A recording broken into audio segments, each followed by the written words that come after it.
নাফিস, কি রে বেটা সারাদিন কইছি? এবার জানোস কইছিলাম আমি বইরেছি, এবার আব্বা অসুস্থ, আব্বার ওষুধের টাকা নিয়ে আসছি, আইসা মাল কিনছি 100 টাকা দিয়ে। তা মালটা দে বেটা আগে, এদিকে দে বেটা, বানাবি বই আগে। তাড়াতাড়ি বস বেটা। কি করস বেটা? বন্ধু, সকাল থেকে নাস্তা খাবার কিছু খাইতে পারছি না, তোর এই মালের পেরা মালটা খাইতে হবো, তাড়াতাড়ি বানান। দে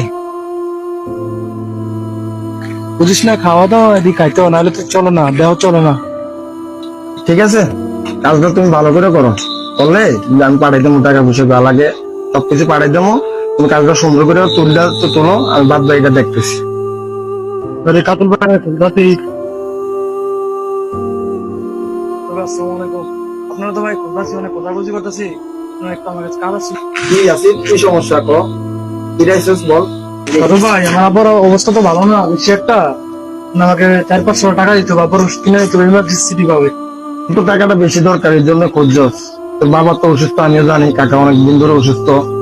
ঠিক আছে, সমস্যা নাই, নিয়ে যা, জীবন তো সবার জন্য আছে।